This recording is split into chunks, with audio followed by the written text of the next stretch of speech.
그러니까 부동산 시장이 하락하고 있는데 곧 다시 돌아올 거예요. 이런 식으로 안녕하세요, 벅쇼입니다. 최근 광역 토론토 부동산 거래 현황 통계 자료를 살펴보면 크게 다음과 같이 요약할 수 있겠습니다. 자, 우선 첫 번째로는요. 전체 평균 주택 가격은 전월에 비해서 소폭 상승하면서 지금까지의 조정이 이제 마무리된 것 같이 보이지만 실상은 매우 다르다는 겁니다. 그리고 두 번째로는 토론토 교외 지역이 계속해서 하락하고 있는 동안 토론토 도심은 버티고 있는 모습이고요. 그리고 세 번째로는 바로 앞에서 말씀드린 모든 내용들을 종합해 보면 다시 예측할 수 없는 더욱더 불확실한 시장으로 주택시장이 들어가고 있는 듯한 그런 모습이라는 겁니다. 자, 우선 최근 통계 자료를 살펴보면 여기서 보시는 것처럼 평균 주택 가격은 상승하고 있는데 판매량은 계속해서 감소하면서 주택시장의 거래가 지속적으로 쪼그라드는 추세를 확인할 수 있습니다. 게다가 전체 평균 주택 가격은 상승하고 있음에도 불구하고 주택 유형별로는 토론토 도심에 위치한 타운하우스를 제외하고는 모두 하락하고 있는 모습입니다. 즉 전체 평균 주택 가격이 상승하고 있는 것이 얼마 되지 않는 거래량 중에서도 토론토 도심의 비싼 단독주택들을 중심으로 거래가 진행되고 있기 때문인 것을 확인할 수 있습니다. 자, 이번에는 홈 프라이스 인덱스를 살펴보면 지금까지 제가 말씀드린 내용이 더욱더 와 닿을 거라고 생각하는데요. 먼저 홈 프라이스 인덱스에 대해서 추가 설명을 좀 드리는 게 좋을 것 같습니다. 이해를 높이기 위해서요. 홈 프라이스 인덱스 HPI가 뭐냐면 주택의 가격 변동을 시간에 따라서 정확하고 안정적으로 추적하기 위한 통계 지표라고 말할 수 있는데요. 일반적인 평균 가격이나 중간값과는 달리 같은 조건의 주택이 시간이 지나면서 얼마나 가격이 올랐는지를 측정하는 겁니다. 즉 평균 가격은 고가 주택의 거래가 늘어나면 실제 시장 상황과 달리 주택 가격이 급등하는 것처럼 왜곡될 수 있다는 단점을 주고 있죠. 그리고 중간값 또한 어떨 때는 높기도 하고 어떨 때는 낮기도 하죠. 그래서 이런 단점을 보완하기 위해서 동일한 표준 주택이 시간이 지나면서 얼마만큼 가치가 하락했는지 추적해 봄으로 인해서 더욱더 정확한 시장 분석이 가능할 수 있도록 만들어 놓은 통계 지표인 겁니다. 자, 그래서 다시 그래프로 돌아와서 홈 프라이스 인덱스를 살펴보면 자, 보시면 지역별로 차이는 있지만 올해 2월까지는 소폭이나마 상승하고 있던 홈 프라이스 인덱스가 4월에는 크게 하락한 걸 확인할 수 있습니다. 따라서 현재 광역 토론토 주택 시장은 완전히 준비된 바이어들이 저렴한 주택보다는 상대적으로 더 많이 가치가 하락한 비싼 주택을 중심으로 거래가 이루어지고 있는 모습인 겁니다. 예를 들어서 300만 불짜리 집은 주택 가치가 하락하면서 40만 불, 50만 불씩 주택 가치가 하락할 수 있죠. 하지만 150만 불 하던 집은 30만 불, 50만 불씩 가치가 하락할 수 없죠. 많아야 20만 불, 40만 불 가치가 하락하죠. 그러니까 주택 가격이 얼마나 높으냐에 따라서 이 가격에 비례해서 주택 가격도 하락하는 거죠. 그러니까 집값이 비쌀수록 하락하는 폭도 크겠죠. 따라서 준비가 된 사람 입장에서는 이번 기회에 이제 비싼 고가의 주택을 살 수 있는 기회라고 생각하고 움직일 수 있지만 100만 불대의 주택을 보고 있는 실수요자들 입장에서는 추가 하락을 기다리는 관망세가 줄을 이루면서 더욱 부진한 판매량으로 이어지고 있는 거죠. 자, 이번에는 두 번째로 토론토 교외 지역이 계속해서 하락하는 동안 토론토 도심은 버티고 있는 모습이다 라는 내용인데, 자, 전반적으로 주택 판매가 부진한 가운데 토론토 시내의 저층 주택은 교외 지역보다 훨씬 더 잘 버티고 있는 모습이에요. 특히 토론토시의 저층 단독주택의 재고량은 3.5개월에 불과한데 이는 5개월 이상의 재고량을 보유하고 있는 필 지역이나 욕 지역보다 훨씬 낮은 수준입니다. 자, 이 그래프에서 보시면 다른 지역의 중간 판매 가격이 크게는 10% 가까이 하락하고 있음에도 불구하고 토론토 지역 같은 경우는 마이너스 2% 그리고 플러스 2% 내외로 가격 변화 폭이 크지 않은 것을 확인할 수 있습니다. 그리고 실제로 이 그래프를 뒷받침하듯이 현재 주택시장에 나와 있는 재고 매물들과 신규 매물들도 외곽으로 갈수록 재고량이 더욱 증가하는 것을 볼 수 있고요. 다만 한 가지 참고해야 할 것은 이 그래프에도 나와 있듯이 이 그래프는 단독주택을 기준으로 보여주고 있다는 겁니다. 즉 외곽으로 갈수록 상대적으로 콘도 중심의 매물은 감소하고 단독주택과 타운하우스 중심의 매물이 많아지죠. 그래서 외곽보다는 도심이 더 잘 버티고 있는 것처럼 보이는 것도 있어요. 하지만 그럼에도 불구하고 현장에서는 그 대비가 더욱 극명하게 드러나고 있는 모습입니다. 그래서 토론토 중심부에 위치한 일부 지역에서는 여전히 여러 건의 오퍼를 받고 있는 케이스도 있는데 지금이 완전한 바이오 시장이라는 이야기와는 전혀 어울리지 않는 상황이죠. 따라서 토론토 도심의 주택이 토론토 교외 주택을 압도하고 있고 이로 인해서 많은 매스컴에서 발표하고 있는 기사들과 실제 구매자가 현장에서 경험하고 있는 것 사이에 많은 괴리가 발생하고 있는 것 또한 사실입니다.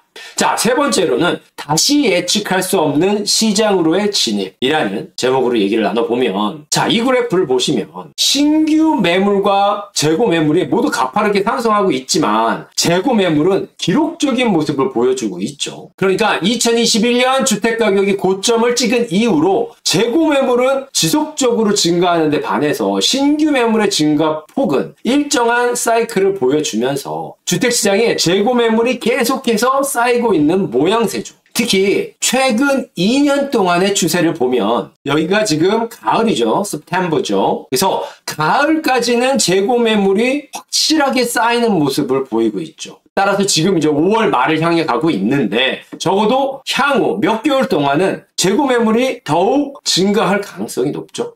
그리고 이번에는 매물들의 시장 체류 시간을 한번 살펴보면 지난 3월에 큰 폭으로 감소했던 매물들의 시장 체류 시간이 다시 상승세로 돌았으면서 지난 25일에서 33일로 증가한 것을 확인할 수 있습니다. 평균적으로 봄 시장이 끝날 때까지는 매물들의 시장 체류 시간이 감소하는 경향이 있고 여름 시장이 시작되면서 체류 시간이 증가하는 추세인데 올해는 매물들의 시장 체류 시간이 증가하는 시점이 더 빨라지고 가파라지는 모습을 볼 수 있는 거죠. 게다가 여기 보시면 작년 가을 이후로 계속해서 SNR 수치가 하락하면서 올해 1월을 기점으로 대부분의 시장이 40% 밑으로 떨어지면서 완전한 바이어 마켓이 확인이 됐습니다. 하지만 이제는 여기서 더 나가서 일부 시장에서는 30%대를 향해서 하락하고 있는 모습을 볼 수 있습니다. 그래서 더욱 바이어 시장, 추가 바닥을 향해서 움직이는 주택시장의 단면을 보여주는 듯하죠. 지금까지 근래에 발표된 광역 토론토 4월 주택거래 현황 통계 자료와 현장 상황을 바탕으로 간략하게 정리해 봤는데요.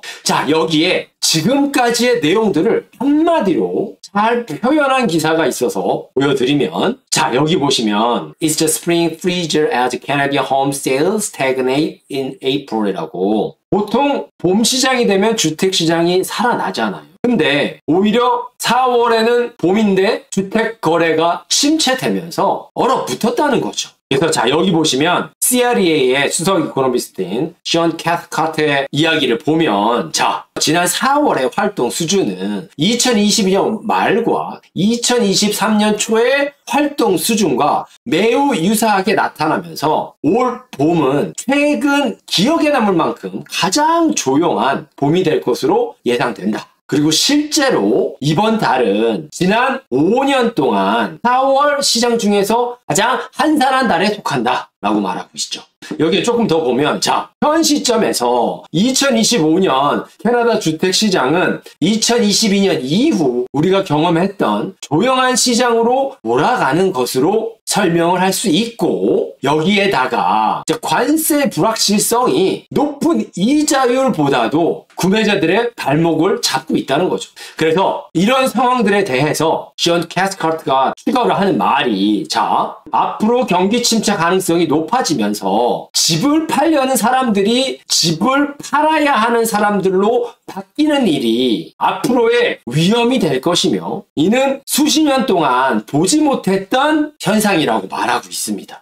그죠? 집을 팔려는 사람과 집을 팔아야 하는 사람의 입장은 완전히 다르죠. 자, 그리고 이 기사에서는 UofT의 마하라즈라는 교수님이 한 이야기인데 자, 현재 주택을 팔려고 하는 사람들한테 시사하는 바가 크다고 생각돼서 가지고 왔거든요. 자, 여기 Is your Toronto condo worth less than your mortgage? What to do if you are underwater? 그러니까 자, 콘도 가치가 모기지 대출금보다 낮아졌을 때 어떻게 하겠냐는 거죠. 자, 예를 들어서 예전에 다운페이를 15만 불 하고 65만 불을 빌려가지고 80만 불의 콘도를 구입했습니다. 근데 이 80만 불짜리 콘도 가치가 지금 60만 불이 되어 버렸다면 이제는 이 콘도를 팔아도 5만 불의 모기지 빚이 남는다는 거죠. 자, 여기서 중요한 포인트 하나가 뭐냐면요. 다운페이 15만 불을 손해본 것을 넘어서 골칫덩어리인 자산을 처분했는데도 아직 빚이 남아있다는 겁니다. 무슨 얘기냐 하면 콘도 가치가 특히 많이 하락을 하면서 처음에는 다운페이 손실을 최소화하면서 해당 콘도를 팔려고 했어요. 그런데 이제 여기서 한 단계 더 나아가서 이제는 다운페이를 모두 포기했는데도 빚이 남게 되는 사례들이 많이 생기고 있다는 겁니다. 즉 상황이 더 나빠졌다는 거죠. 자, 그래서 이 마하라즈 교수님의 이야기 중에서 마지막에 보시면 공유하고 싶은 부분이 있는데 자, 여기 보시면 The worst mistake is denial, assuming the market will bounce back quickly or that rent will cover the gap. 그러니까 무슨 얘기냐 하면 자, is denial이니까 자, 현실을 부정하는 거죠. 그러니까 현실 부정인데 어떤 현실이냐 하면 그러니까 시장이 곧 회복될 거라고 믿거나 임대 수익이 손해를 메꿔줄 거라고 생각하는 거죠. 그러니까 부동산 시장이 하락하고 있는데 곧 다시 돌아올 거예요. 이런 식으로 객관적인 상황을 무시하고 희망적인 시나리오만 믿는 거죠. 자, 여기에 한 단계 더 나아가서 이렇게도 말해요. People don't realize how emotionally charged money is. 이건 저도 읽고 좀 생각을 하게 됐는데 그러니까 사람들은 돈이 얼마나 많은 감정을 일으키는지 잘 모른다는 거죠. 실제로 많은 사람들이 돈은 돈이라고 생각하고 있는데 사실 이 돈이 그냥 단순한 교환 수단이 아니죠. 뭐 성공의 척도가 되기도 하고 어떤 사람한테는 자존심이 되기도 하고요. 그리고 돈이 있어서 안전을 느끼기도 하고요. 없어서 불안하고 두렵기도 하죠. 따라서 이 돈이라는 수단이 결국은 사람의 감정과 밀접하게 연관되어 있다는 겁니다.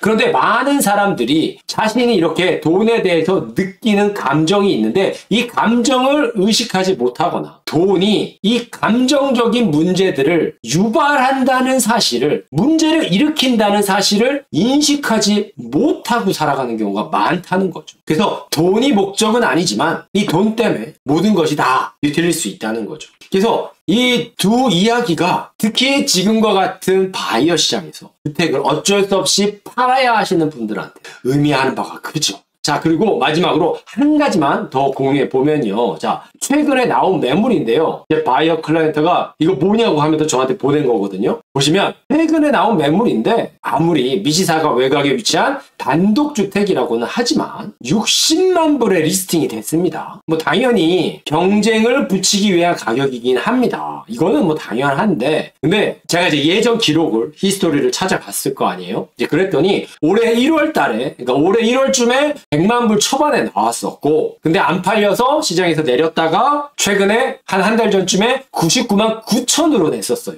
그리고 나서 내렸다가 최근에 다시 60만 불로 리스팅을 한 겁니다. 그러니까 셀러는 원래 한 100만 불 정도 받고 싶은 거예요. 이 집을. 뭐 정확한 건 가서 보진 않았지만 레노베이션도 어느 정도 돼 있고요. 근데 그럼에도 불구하고 이 60만 불이라는 리스팅 가격이 의미하는 바는 크죠. 이제 보통 100만 불짜리 주택이라고 하면 정말 싸게 내놓아도 79만 불 정도입니다. 이제 멀티 붙이려고 할 때요. 근데 이게 60만 불까지 내려갔어요. 그러니까 여기서 사람들을 이렇게 모아서 경쟁을 붙이고 싶은 거죠. 더 높게 100만 불 정도에 내놓으면 사람도 잘 오지 않고 하니까요. 그러니까 시간이 얼마나 걸릴지는 알 수 없지만 결국 판매 가격도 하락할 수밖에 없겠죠. 그리고 다른 매물들에게도 영향을 줄 수밖에 없고요. 물론 아직 추가 가격 하락이 얼마나 크고 빠르게 다가올지는 알 수 없습니다. 한편으로는 워낙 불확실성이 크기 때문에 이제 바닥을 찍고 회복하는 모습을 살짝 보였던 올해 봄 시장처럼 언제 어떻게 변화할지 예측하기가 어렵죠. 다만 토론토 외곽을 중심으로는 추가 가격 하락의 가능성이 커진 것은 사실로 보여지고 있는 모습입니다. 게다가 지금처럼 다시 오르고 있는 모기지 고정 이자율로는 갑자기 잔뜩 움츠려든 바이어의 관망세를 되돌리기에는 힘겨워 보이고요. 네, 오늘은 여기까지만 하겠습니다. 지금까지의 영상이 도움이 되셨다면 좋아요, 구독, 알람 버튼 부탁드립니다. 지금까지 박셰프였습니다. 감사합니다.